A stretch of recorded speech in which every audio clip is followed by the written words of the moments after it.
Hello and welcome to York News, a brief look at what's new and what's happening in York County. I'm Gail Whitaker. Coming up on this edition of York News, we highlight several upcoming concerts for your listening enjoyment. Welcome, ladies and gentlemen, to a Board of Supervisors work session. Up first, the Board of Supervisors held its meeting on Tuesday, August 7th. At the meeting, the board held work sessions on a real and personal property tax-related issue and a draft ordinance addressing solicitation in York County. The board approved all items on the consent calendar, including a purchase authorization for a small excavator unit, the roof replacement for Fire Station 3, and upgrading the county's telephone system, a request that the Governor and General Assembly adopt a balanced approach to Virginia's fiscal and budgetary challenges, refund of taxes erroneously assessed to several York County taxpayers, and the execution of a lease and purchase option agreement with the Williamsburg Area Transit Authority for a trolley bus to be operated by the county in Yorktown. The next meeting of the Board of Supervisors will be held Tuesday, August 21st in the boardroom of York Hall. The meeting begins at 6 p.m.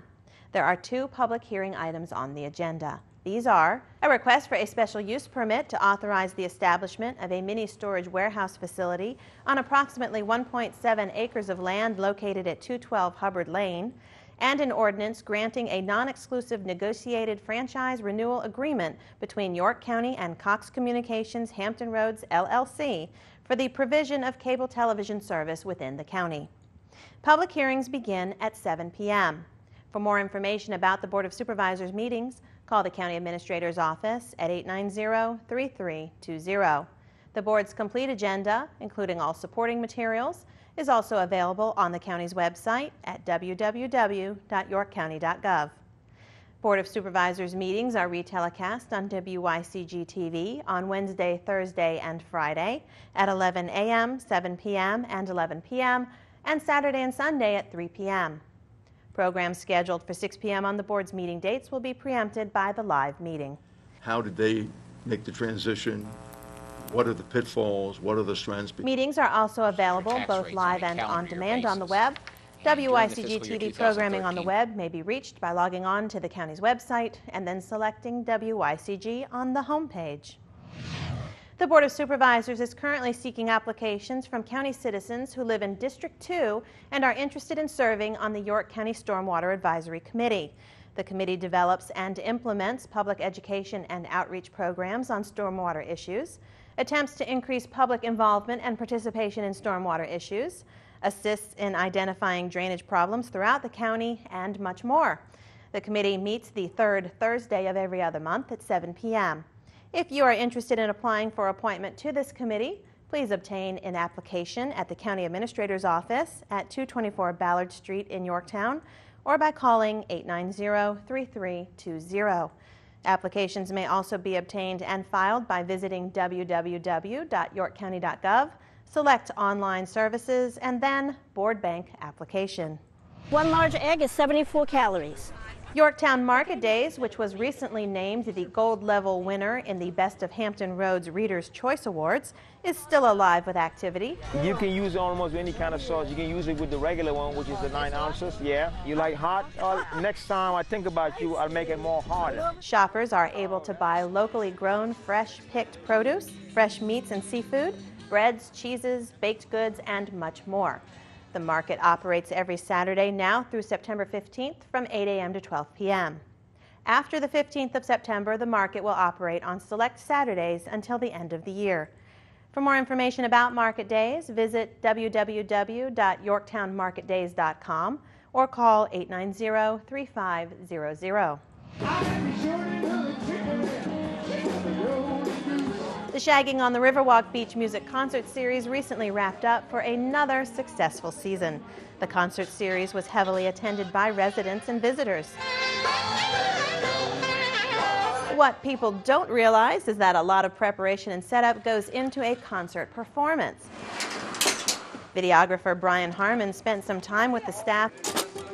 We're not rock stars, but that's how the pros do it. And band members as they got ready for a concert.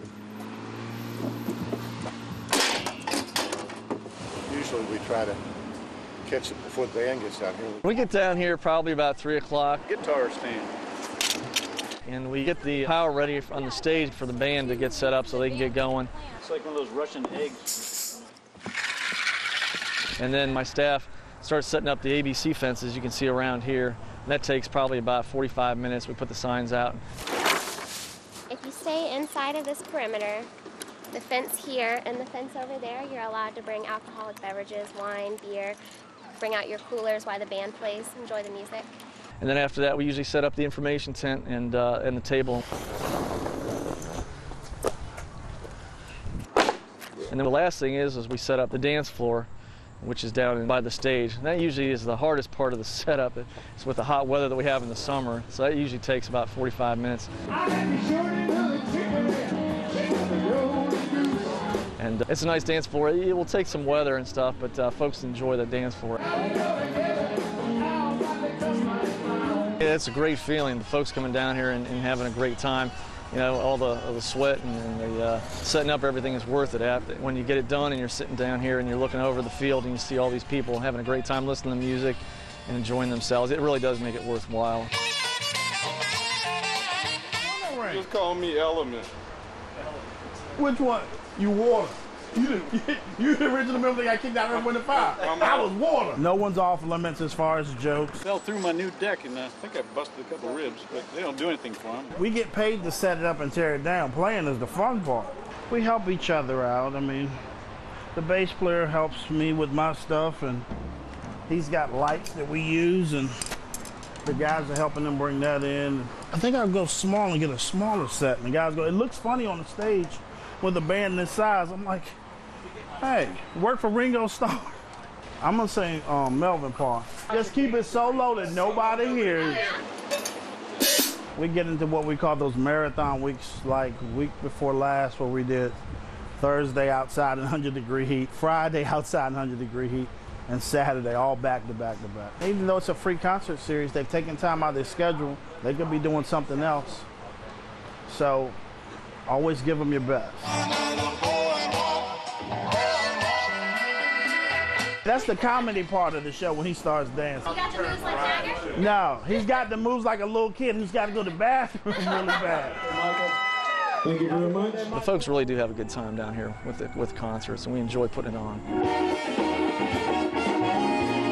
It's a lot of work setting up and taking down, but I really enjoy it, and I've got some great staff people to help me out. So I couldn't do it alone, so I got to give some credit to my staff, and they've been super helpful, and every week I look forward to having them down here and helping me out. All that preparation and work pays off when we see everyone enjoying the show and dancing along. And while the Shagging on the Riverwalk concert series is over, that doesn't mean that the fun has stopped. This is right where I need to be. The 8th annual Rhythms on the Riverwalk concert series begins September 7th and continues through October 5th. The concerts are held from 6:30 to 8:30 and feature some of the finest in jazz and big band music in the area. In addition, country music will once again be featured in this year's lineup. The series is free and open to the public. Guests are encouraged to bring blankets or lawn chairs for seating.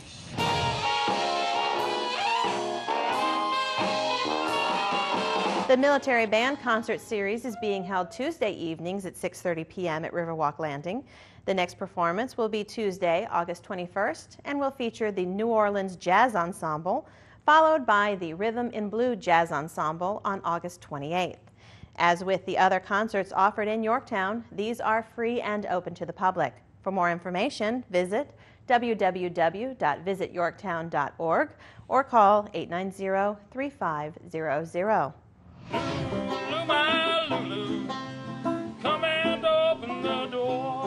New Quarter Park invites musicians and music lovers to share old-time, blues, roots music, and more on Thursday evening, August 30th, from 6:30 to 8:30 p.m. and watch the full moon rise at 7 p.m. Bring a guitar, fiddle, or other acoustic instrument to the park shelters next to the parking lot and office and join in the jam. This event is open to everyone, including vocalists, toe tappers, and music lovers. New Quarter Park is located at the end of Lakes Head Drive near the Queens Lake neighborhood in Upper York County. For more information, call 890-3500 or 890-5840. And if you still crave more live musical performances, the Virginia Symphony will be returning to historic Yorktown under the baton of conductor Benjamin Rouse. The 16th annual outdoor concert at the Victory Monument will be held Saturday, September 1st. The symphony begins performing at 7:30, but you won't want to miss the Fifes and Drums of Yorktown performance at 6 p.m. If you are coming to Yorktown for the symphony, you are encouraged to arrive early and bring lawn chairs and picnic baskets. Okay. Is this considered a picnic? No, I don't think so. What have you got? A Just for Fun picnic contest will be held with a blue ribbon awarded prior to the concert. For more information, visit www.visityorktown.org or call 890-3500. There are no rain dates for the concerts in Yorktown. In case of inclement weather, call the event weather hotline at 890-3520. And for our history lovers out there, the York County Historical Committee recently published a new book, York County History, Essays and Memories, which focuses on 400 years of African American history in York County. This is the second book published by the Historical Committee. The first, Fact Sheets of York County History, is a compilation of writings by the late Dick Ivey, local historian, author, and speaker. Both books are available for purchase at the gallery at York Hall and the Yorktown Shop on Main Street in Yorktown, or by calling 898-0782. And finally, all York County courts and offices will be closed Monday, September 3rd in observance of the Labor Day holiday. Garbage collection will be moved forward one day for the remainder of the week. Recycling will not be affected by the holiday. That's all for this edition of York News. Please join us on August 29th for the next edition of York News. Until then, thanks for watching.